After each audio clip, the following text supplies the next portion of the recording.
Welcome to the deep dive. Yeah. This time we're tackling a subject I think near and dear to anyone who's ever stared at a blank wall and thought, "Huh, maybe it's time for a change." Yeah, we're diving into the world of paint. And not just like slapping on any old color, Mhm. but really understanding how to make your home sing with the right choices. Okay, so we're taking a deep dive into the wisdom of Jose Ortez. He's a painting guru extraordinaire, I guess you could say, from Pristine Painters. You sent over two of his guides, and let me tell you, this isn't like your average paint-by-numbers advice. Absolutely not. No, Jose goes way beyond the basics. He really digs into like the psychology of color, the nuances of light, and even the chemistry of paint itself. Okay, so full disclosure, I once painted a room this awful shade of puce. I thought it looked, sophisticated on a paint chip. Disaster. Oh, no. So I am ready for some serious Ortez wisdom. What really grabbed you about his approach? You know what's fascinating? It's how he ties everything back to the purpose of the room and really like understanding the light in your space. For instance, he points out that north-facing rooms, they tend to have that cooler, almost bluish light. So my puce problem probably looked even more tragic in that light, huh? It's very possible a color that looks vibrant in the store or, in a south-facing room might just totally fall flat in a cooler light. Yeah, that's where his whole thing about testing paint samples in different lighting throughout the day comes in, right? It seems so obvious when you say it like that, but I bet most people don't actually do it. You'd be surprised. Jose has this great line in his guide. He says, don't fall in love with the color in the store only to bring it home and find out it's got a whole other personality under your light bulbs. He's not wrong. Right. And speaking of light bulbs, Jose, he gets into the nitty-gritty of warm versus cool bulbs and how they can really change the vibe, too. Tell me more about that. Yeah, he gives this example of a client who painted their bedroom, this lovely warm beige, right? But then they used these cool white LED bulbs, and it ended up feeling like cold and sterile, not cozy at all. Oof, that's a paint field I would not want to sleep in. Exactly. So it's really about understanding how all these elements kind of like interact, It's like baking. You need the right ingredients in the right proportions.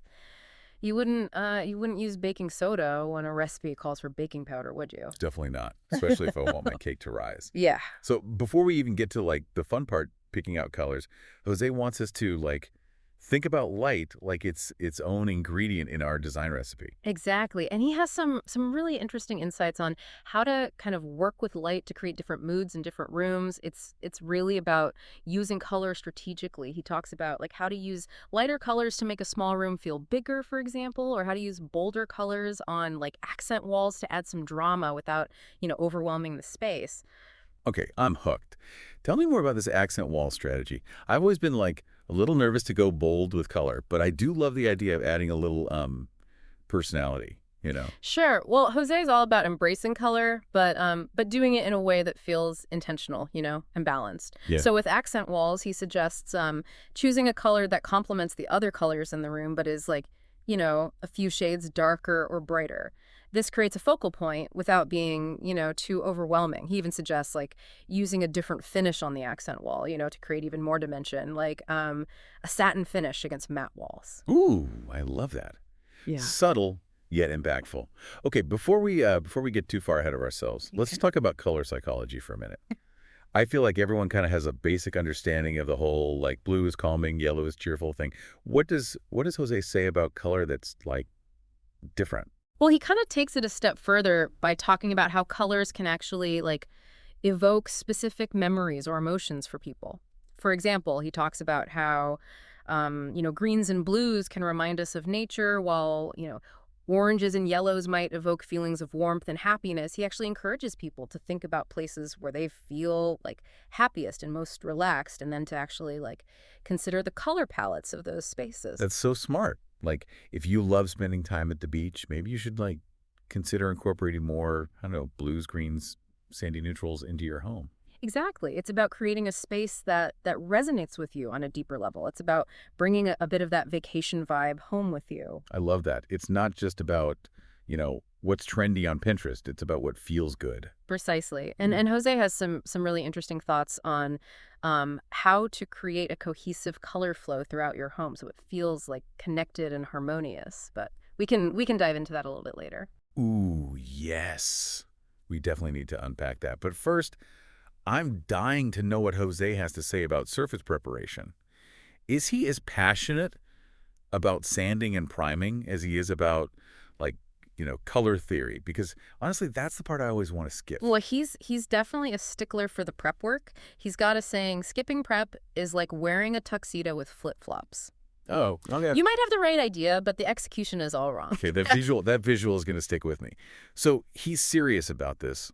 What kind of specifics does he actually get into? Well, he breaks it down into three kind of like key steps: cleaning, patching, and priming. He's adamant that you need to, start with a clean slate. Literally, that means, washing the walls with a good degreaser, especially in like areas like the kitchen, what grease splatters happen. It's a thing. I am ashamed to admit I've never even considered, like, cleaning the walls before painting. It makes a huge difference. Grease, dust, cobwebs, all that stuff can actually prevent the paint from like adhering properly. And then, of course, you have to, patch any holes, cracks, imperfections. He recommends using a high-quality spackle and letting it dry completely before you sand it smooth. Okay. So then comes the dreaded primer. Right. What's Jose's take on that? Any tips for choosing the right one? Oh, he actually dedicates a whole section to primer. He calls it the, unsung hero of a good paint job. Okay. And he really emphasizes that different surfaces, different situations call for different primers. For instance, if you're painting over, a dark color with a light color, you're going to need a tinted primer to prevent the old color from bleeding through. So it's about like creating that perfectly smooth, even base, for the paint to adhere to, like applying makeup primer before foundation. Exactly. And just like with makeup, the right primer is going to help your paint go on smoother and last longer. Speaking of lasting longer, I know Jose is like a big proponent of using high quality paint. Why is that so important to him? He believes that quality paint is it's worth the investment. Because it offers better coverage, durability, color vibrancy. Okay. He says that cheap paint is like cheap perfume. It might smell okay at first, but it fades really quickly. And then you're left wishing you just spent a little extra for the good stuff. Okay, I love that analogy. So we've covered, prepping the walls, choosing the right paint. Let's talk about actually creating that cohesive flow between rooms that you mentioned earlier. Where do we even begin with that? So Jose is a big fan of what he calls a guiding color story. Okay. He suggests choosing a base color palette, like 2, maybe 3 neutral colors that you really, really love, Right. and then using those as a foundation throughout your home. So, for example, you might have a warm gray in the living room, a softer beige in the hallway, and maybe a greige, that trendy mix of gray and beige in the dining room. Exactly. This creates a sense of, visual connection between the spaces, even though each room has its own, distinct vibe. And then you can layer in pops of color with accent walls, furniture, decor to kind of reflect the personality of each room. I love that. Yeah. So the neutrals are like the background music, and then the accent colors are like the solos that give each room its own, unique sound. I like that. Yeah. And just like in music, you want to make sure the different elements, harmonize well together. Jose actually recommends using a color wheel to help you choose complementary colors. That's a great tip. I remember using a color wheel, back in art class. I never thought to use it for interior design. Yeah, it's really helpful, for understanding color relationships and choosing hues that'll, work well together. And speaking of color, we haven't even talked about ceilings yet. Oh. Jose has some pretty surprising ideas about using color on the fifth wall. The fifth wall. I love that. Tell me everything. So Jose says that, most people just default to white ceilings. Right. But a subtle hint of color can actually make a room feel taller and more spacious. Okay. He suggests going a shade or two lighter than your wall color. It creates this seamless, airy effect. That makes sense, especially if you have low ceilings like I do. Exactly. But he also says, don't be afraid to go bold. He had this one client who had a library with a deep navy ceiling. Wow. And it creates this incredibly cozy and intimate atmosphere. Oh, I love that. I'm getting so many ideas. But let's be real, not all of us are DIY inclined. At what point does it make sense to call in the professionals like Jose and his team? Well, even Jose admits that there are times when it's best to leave it to the experts. Right. He says that if you're dealing with, really high ceilings, intricate moldings, or like large open spaces, it's probably best to call in the pros. Especially if you don't want to spend your weekends like up a ladder. Right. Yeah. Who wants to risk a DIY disaster with a wonky line on a 20-foot ceiling? Not me. But seriously, there's definitely like an art to getting those professional looking results. Oh, for sure. And, professionals like Jose have access to, specialized tools and equipment that most homeowners just don't. Things like professional grade sprayers, Yeah. that perfectly smooth finish. Plus they have the experience to handle like any weird issues that might pop up, right? Right. Speaking of experience, Jose's guides go into a lot of detail Yeah. about different paint finishes, way more than I ever realized there was to know, Yeah. honestly. It's another one of those areas where people, I think, often just default to what they know.